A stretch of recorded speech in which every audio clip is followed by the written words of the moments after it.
ขณะนี้ท่านกำลังฟังสถานีวิทยุกระจายเสียง FM 104.5 เมกะเฮิรตซ์ ขอความงอกงามในธรรมขององค์พระสัมมาสัมพุทธเจ้าที่มาเกิดในแก่บรรดาท่านสาธุชนพุทธบริษัททุกท่านที่ฟังรายการทานธรรมทางสงบในค่ำคืนนี้อาตมาภาพพระครูโกศลสุตตวิธานด็อกเตอร์ผู้ช่วยเจ้าอาวาสวัดพระศรีโอรามหาวิหารได้มาพบปะกับญาติโยมในวันหนึ่งซึ่งวันนี้ตรงกับวันศุกร์ที่24เดือน10เดือนคืน10ค่ำและการนี้ก็ได้รับการสนับสนุนจากวัดฝ่ายหินโดยมีพระครูสมุวิสุวัตสุวรรณโจเป็นผู้ดำเนินการจัดมีการออกอากาศญาติโยมมาได้ฟังญาติโยมสาธุชนทั้งหลายการฟังเทศน์การฟังธรรมเป็นอาหารมื้อมนุษย์เป็นสัตว์ประเสริฐก็จริงอยู่แต่ความประเสริฐของมนุษย์นั้นต้องได้รับการฝึกประเสริฐถ้ามนุษย์ไม่ได้ผ่านการอบรมก็จะเป็นคนที่ประเสริฐนั่นได้ผ่านการอบรมการฝึกประสบการณ์ในด้านการดำเนินชีวิตภายที่ได้รับการดำเนินชีวิตได้ผ่านการอบรมมาเนี่ยก็จะทำให้มีความสุขบ้านหวานใจอยู่อย่างมีความสุขอยู่อย่างผู้ประมาทในชีวิตพระคำสอนของคนสมัยตะกอนสมัยโบราณเปิ้นก็สามารถสังเคราะห์เข้ากับหลักธรรมในพุทธศาสนาอย่างรู้พระพุทธศาสนาเป็นศาสนาแห่งสันติบักเคยมีเรื่องราวใหญ่โตเข็นฆ่ากันสงครามศาสนานี้เฮาแบ่งแยกนิกายเทรวาทมหายานก็แบ่งกันไปสบายต่างฝ่ายก็ต่างอาศัยซึ่งกันและกันพิธีกรรมบางสิ่งบางอย่างเนี่ยเฮาก็คล้ายๆกับมหายานเหมือนกันหลวงวิจิตรวรการบอกว่าพระพุทธศาสนาถ้าไม่มีมหายานปานนี้เพราะว่าศาสนาพระมหายานนี่ก็เป็นพิธีซึ่งเป็นต้นกำเนิดของมนุษย์เราแล้วก็อยู่ต้นก่อนสมัยโบราณเขาก็มีพิธีกรรมต่างๆไว้พาไว้ผีไว้สร้างต่างๆแต่ในขณะเดียวกันพุทธศาสนาถ้ามามีเทรวาทหลักคำสอนพุทธศาสนาของหาเป็นวรรณการเป็นศาสนาอื่นไปเลยเพราะสองอย่างนี้รวมกันกลายเป็นความเจริญรุ่งเรืองอย่างประเทศจีนเพิ่งก็มีไหว้พระสวดมนต์อย่างพระเจ้าแม่กวนอิมนี่ก็เป็นผู้ชายนะเป็นจะเป็นแม่หญิงนะตามประวัติในนั้นญาติโยมลองไปอ่านเป็นพระโพธิสัตว์องค์เปิ้นกับเขาล้มนับถือพระลักษณ์คำสอนของคนสมัยโบราณก่อนก็สามารถนำมาประยุกต์ใช้กับบ้านกับเมืองอาตมาจะขอยกตัวอย่างเช่นคืดบ้านคืดเมืองเนี่ย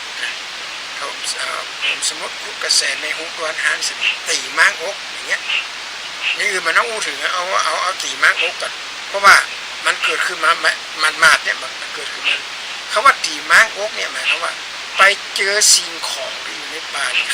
และเถื่อนในถ้ำในน้ำในอย่างบ้าควรเอาเข้าบ้านอันนี้เป็นคำสอนคนโบราณเปิดห้องมัน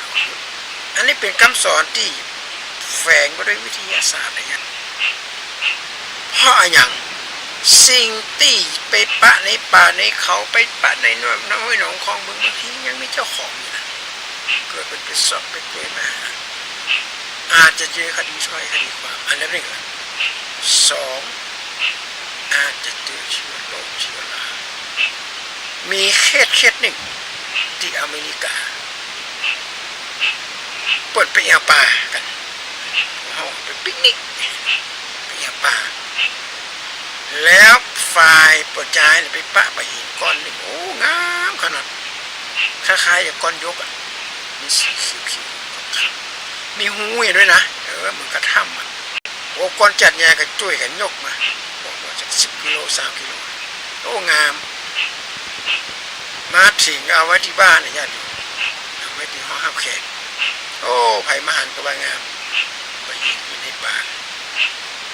2 วัน3 วัน4 วัน5 วันเกิดสิ่งแบบมากคนใจในบ้านซึ่งเป็นพยาบาลคอยดูแลเศรษฐีเจ้าของบ้านเกิดอาการป่วยอย่างกระทันหันเป็นอะไรอย่างนี้หน้าตาเหลือง ดีๆก็ล้มลงแล้วเสียชีวิตหมอประกาศผ่าศพพิสูจน์ว่าเป็นเชื้อร้ายเชื้อราชนิดที่ร้ายแรงมันมีพิษร้ายมากในร่างกายของสตรีของพยาบาลเนาะทุกคนก็บอกอาจจะติดจากที่อื่นมาก้าเพราะว่าเป็นหมอเนี่ยเป็นพยาบาลนะอาจจะไปติดจากคนไข้จากโรงพยาบาลอื่นไม่กล้าเพื่อนใจบางทีให้ใจวันที่สองประมาณลูกสาวของเศรษฐีเสียชีวิตลงงานที่สองเชื้อเดียวกันเลยต่อมาสัตว์ที่อยู่ในบ้านตายแมวก็ตายหมาก็ตายโอ้มันอะไรอย่างเนี่ยร้อนไปถึงสัตวแพทย์ร้อนไปถึงติดต่อโอ้เช็คกันไม่เกิดอย่างอื่นกับมันปรากฏว่าสิ่งที่ได้ไปป่าวันนั้นแหละเศรษฐีได้เปี่ยเอาก้อนหินที่อยู่ในป่าที่อาตมาอุรกีนะแล้วมีแมลงชนิดหนึ่งเป็นแมลงที่มีพิษที่ร้ายมากขนาดจ้างยังตายมาคบจ้างตายเลยกำลังออกไข่แล้วมาอยู่ในก้อนหินเศรษฐีที่ได้ก้อนหินมาเนี่ยมาเอาไปล้างออกไปทำความสะอาดแมลงนี่ก็ขยายพันธุ์เอาไปคบพยาบาลคบลูกสาวเศรษฐีดีนะเศรษฐีโดนคบเพราะเศรษฐีอยู่บ้านมาเมียก็โดนมาคบทางการปริสังเผาบ้านหลังนี้ทั้งหลังเก็บของมีกาไว้ด้วยก็เอาไปเช็คเอาไปตรวจอย่างละเอียดเลยเบื่อได้หายเข้าใกล้เลยเพราะว่าจะเกิดอันตรายอันเนี้ยถ้าแปลเป็นภาษาบ้านเฮาพูดว่าโป๊กระดงคณะพญาติโยมทั้งหลายมีลูกสอนลูกนี่ละคนสมัยก่อนเนี่ยเป็นสอนแบบนี้จิตวิทยาขั้นสูงสอนลูกสอนหลานจะไปเอามาอาตมาภาพไปละอ่อนว่าอนกมาเลี้ยงวิเป็นบอกว่าดีนะอนกมาดูอนกมาเล่นคนมี2 เส้นจะเป็นบาปเป็นกรรมอาตมาก็ต้องเอาไปปล่อยกับปลาไปโหพอเอาไปพบแม่มันห้องหาแบบกระโดดเข้าไปหาเลยชาติกระโดดไปหาเลยอันนี้เป็นคำสอนคุณสมัยก่อนนะญาติเพราะฉะนั้น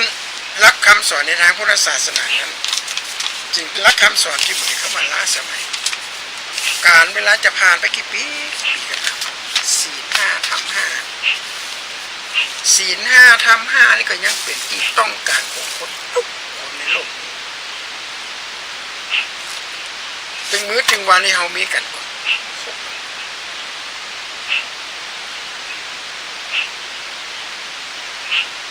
เจ็บไข้ได้ป่วยเนี่ยยังอภัทสูตรเนี่ยนะสิลมังสิสูตรพระเจ้าบรรดาว่าคนเราเนี่ยนะจะเจ็บจะเป็นเนี่ยก็มาจากการกินการบริโภคการกินการบริโภคเนี่ยเป็นตัวสำคัญมากที่สุดอาภัทสูตรเป็นเด็กตัดเอาไปเขากินอย่างไปมันก็เปลี่ยนอย่างที่เขากินเจ็บไข้ได้ป่วยเจ็บเมื่อเจ็บหัวปวดหัวปวดขาเอาเป็นแบบนี้ถ้าหากว่าเขางดสิ่งเหล่านี้ของเผ็ดของเค็มของมันของปิ้งของย่างของทอดอย่างนี้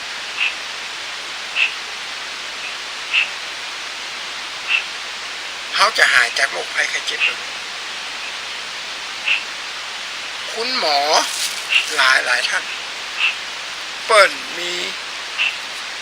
กิจกรรมชุมชนด้วยการปาคนสูงอายุของคนกลางคนของคนที่มีโรคประจำตัวเกี่ยวกับโรคที่บ่มีเชื้อนะไขมันกะเบาหวานกะโรคเกาโรคอะไรอย่างต่างๆนานาเนี่ยเอาไปเข้าคอร์สพวกน้องว่าฟาสซิ่งนะเป็นภาษาซับใหม่ๆเอาไปเข้าคอร์สญาติโยม เข้าคลอดทุกๆ7 วันนะไม่ใช่คลอดทุกวัน7 วันไปเห็ดเดือไปหาไปเข้าคลอดหลังเที่ยงวันไปถึงแม่เจ้าจากบ่ายโมงไปถึง7 โมงแม่เจ้าเป็นเวลา10 กว่าชั่วโมงเขากินอย่างกินกับน้ำดื่มกับน้ำด่างดื่มน้ำด่างดื่มน้ำปานะบะหมี่น้ำตาลอาจจะเป็นน้ำสมุนไพรก็ได้ปรากฏว่าคนที่มีโรคมีเบาหวานมีไขมันสูงมีเรื่องตับเรื่องอย่างเนี่ยการตับหายญาติโยมแล้วเขาหันมามองพุทธศาสนาพระพุทธเจ้าเป็นสอนไว้ก่อน7 วันให้มาฟังเทศน์ฟังธรรมมาปฏิบัติศีล8อดอาหารหลังเที่ยงวันนะของวันนั้นวันพระเลยไปถึงกันของวันใหม่7 โมงถึงจะกินอะไรลงไปห้องฟาสต์ไปชำระล้างสารพิษหรือว่าร่างกายนำเอาสารอาหารที่ตกค้างที่ร่างกายเก็บเอาไว้เนี่ยเอามาใช้อย่าโยนต้องเข้าใจนะว่าอาหารที่เขากินเข้าไปเนี่ยที่ร่างกายยังไม่ได้ใช้ที่เอาไปเป็นคล้ายๆเพราะว่าเป็นสเปรย์เป็นตัวขากินเข้าไปถ้าหากว่าเขาไม่ได้ออกกำลังกายอาหารเหล่านั้นจะกลายเป็นอนุมูลอิสระจะมาเล่นงานเขาแล้วคนสมัยก่อนมันกินข้าวมันเกลียวเนี่ยอาตมาภาพมันก็เป็นนะไปห้างต่งนี่นะบัดเดียวนี่อาตมานั่งมอเตอร์ไซค์ไปนั่งไปแอบห้างต่งเวลาปิกบ้างไปปิก6 กิโลยก6 กิโลนะโค้งจากวัดพระเต่ากับวัดพระสิงห์ไปปุ๊บน่ะอาเขตไปนะไปปิกมันเป็นยังเดี๋ยวมันกินข้างมาเสกับสบายถุงเปลือกก็พ่อกับแม่กับไม่ยันใช้เวลาประมาณ30 นาทีไปทีเดี๋ยวบอกมาจากันปึ๊กเดี๋ยวขาไปกระเดียวไปทำให้ร่างกายเนี่ยนำเอาอาหารเขากินเข้าไปนะกินแม่เจ้ากินแม่ต้อนกินแม่แรงเนี่ยได้ใจเราคนสมัยก่อนที่มันมีการเจ็บไข้ได้ป่วยมันมีการเจ็บเมื่อยจิตเป็นเมื่อยเป็นไข้บัดเดียวอย่างอ่อนๆแอดโอ้ยเปิดไปไหนเป็นอีจะขี่มอเตอร์ไซค์ยังไงมาจักรยานจอดที่ตะกอนี่เดียวอาหารการกินนี่เป็นเรื่องที่สำคัญมากพระเจ้าบอกตรัสไว้ว่าสัพเพสัตตาอาหารติการสัตว์ทั้งหลายทั้งปวงดำรงอยู่ได้ด้วยอาหาร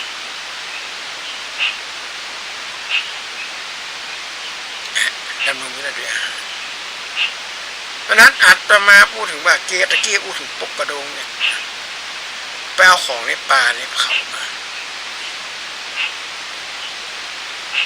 เอามาไว้ในบ้านมันขุดเพราะของบางสิ่งบางอย่างเนี่ยมันมีเชื้อโรคเชื้อราอย่างกับปุ่มเอาเข้าบ้านนี่คืออย่าประมาทในการดำเนินชีวิตความเคยชินเป็นบ่อเกิดของความประมาทความประมาทเป็นบ่อเกิดของความตาย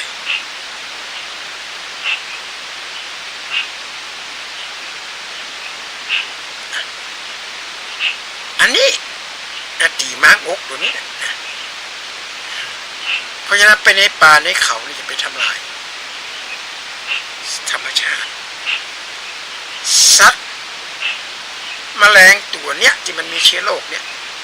ตัวที่จะทำลายแมลงตัวนี้ได้ก็คือตัวกินมดตัวห้องว่าลิ้นห้องลิ้นจะเป็นเก็ดนี่นะมันจะเป็นไรเลียนลิ้นไปเลียเรียบร้อยที่กินมดมันเหลือสักอย่างเลยลิ้นก็มันเป็นอย่างเพราะลิ้นของลิ้นเนี่ยของแมงกินมดลิ้นมันยาวแล้วมีสารชนิดหนึ่งสามารถฆ่ามดได้นะฆ่าปลวกได้ปลวกโดนน้ำลายของ แมงกินหมดเนี่ยนะลิ้นเนี่ยเรียบร้อยเลยหอดปวกเปียกประดินมาได้นี่เนี่ยคือวัฏจักรคือห่วงโซ่ของอาหารอย่างนี้ห่วงโซ่ของอาหารเอาไปทำลายกันแล้วนี่พุทธศาสนานี้เป็นรากฐานละนะรากฐานนั้นวัฒนธรรมเวลาเป็นสอนอย่างสมมติว่าวันไหว้ครูวันไว้เคารพพ่อเคารพแม่เคารพครูบาอาจารย์ไว้ผู้รักผู้ใหญ่ดำหัวครูบาอาจารย์เป็นหลักคำสอนนี้พุทธศาสนาเลี้ยงกายทั้งเลี้ยงใจทั้งเพราะการทำงานนี่อาศัยกำลัง3อย่างนี้1กำลังกายสุขภาพร่างกายต้องแข็งแรง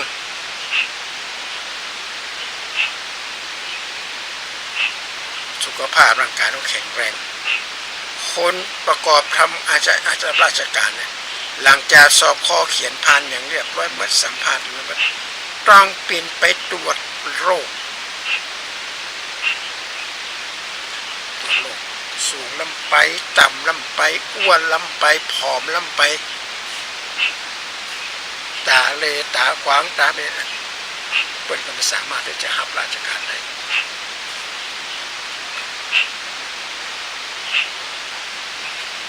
กำลังกายก็ต้องแข็งแรง2กำลังทรัพย์ก็ต้องสมบูรณ์แบบเลย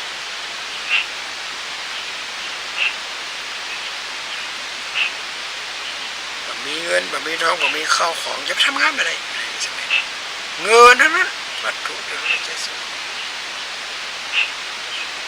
และข้อที่3กำลังใจนี่สำคัญมากให้ขวัญและกำลังใจกับทหารนี่เป็นยังไงทหารตำรวจก็ต้องการกำลังใจแม้ว่าทหารจะร่างกายแข็งแรงตำรวจจะร่างกายแข็งแรงมีสวัสดิการดีผลประโยชน์ของรัฐบาลมอบหมายให้แต่ตำรวจทหารก็ยังต้องการกำลังจิตกำลังใจจากแนวหลังพญาจบอันนี้แหละนี่สำคัญมากกำลังใจนี่สำคัญ การไหว้พ่อไหว้แม่การเคารพครูบาอาจารย์เป็นการเสริมพลังด้านจิตใจกำลังใจนี่เป็นกำลังที่มีความสำคัญมากพ่อแม่จะไปด่าลูกด่าเต้าจะไปพิษหัวกันตัวหน้าลูกละอ่อนการเสียงทะเลาะกันในบ้านเหมือนกับมรณะของละอ่อนมันเหมือนมรณะได้นะพ่อแม่พิษหัวกันนี่มันมีความสุขแล้วละอ่อนไประบายที่ไหนล่ะก็ไประบายออกนอกกินเหล้าเมาเหล้าไปหาเปื่อนฝูงมันสบายหรอกเอียธรรมดาไปกินสูบกัญชาสูบฝิ่นสูบเฮโรอีนยาบ้ายามาเพราะมันหายเครียดคลายเครียดและสิ่งหนึ่งที่ตัวมาคือความหายนะของครอบครัวความหายนะของครอบครัวหลายๆครอบครัวก็เป็นความหายนะของประเทศชาติบ้านเมืองความหายนะของประเทศชาติบ้านเมืองการทำให้บ้านเมืองอ่อนแอลงมาคุณภาพประชาชนก็มีมาตรฐานเพราะฉะนั้นพ่อแม่ต้องให้กำลังจิตกำลังใจลูกก็ต้องให้กำลังจิตกำลังใจพ่อแม่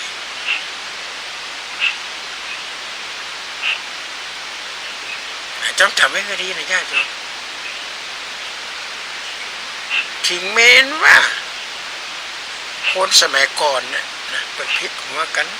ตาหัวกันอย่างนั้นเปิดโอ้เอาเปิดจะเหลียวก่อนลูก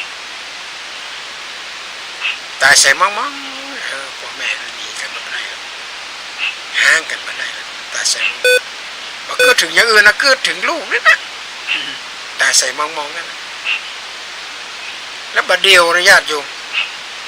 บัดมองว่ามืออย่างซักอย่างไปดีดูพระสงฆ์สามเณรที่มาบวชในวัดเน้นอยู่กับใครผมอยู่กับยายครับ แต่พ่อแม่เป็นไงโอ้ยอย่าถามเลยครับต่อให้เดินสวนทางกันผมยังไม่รู้จักท่านเลยตั้งแต่เกิดมาผมไม่เคยเห็นนี่ไม่เห็นหน้าพ่อหน้าแม่บางคนก็บอกว่าแยกทางไปตั้งแต่ผมกำลังเรียนอยู่ป .1 ยังหนีกันไปใจกันละอ่อนป .1 เนี่ยเนาะน่าหักใจดูคนสมัยก่อนบ่มีกลัวเป็นบาปกลัวเป็นกรรมโอ้อยู่ด้วยกันเนี่ยในใจรักธรรมะใจขันติอดทนอดกั้นอดออมอดเอาอยู่ด้วยกันในก็ลงเรือเดียวกันจะไม่ได้แตกแยกกันไปไหนพอมาถึงยุคนี้สมัยนี้แม่เป็นเจ้าปัญหาการย่าร้างนี่เป็นรับวิ่งสูงขนาดนั้นเลยชะตากรรมมันตกมากันละอ่อนอดีดีก็ดีไปนะเหมือนนกแขกเต้าอะละอ่อนบางคนไปอยู่กับครูบาอาจารย์ไปอยู่กับนักบาราชบัณฑิตก็กลายเป็นนักบาราชบัณฑิตโดยอัตโนมัติแต่ไปอยู่กับมหาโจรนี่ก็ไปอยู่กับหมู่ขี้เหล้าขี้ยาเนี่ยเอาล่ะโอ้โหเด็กกำพร้าพ่อแม่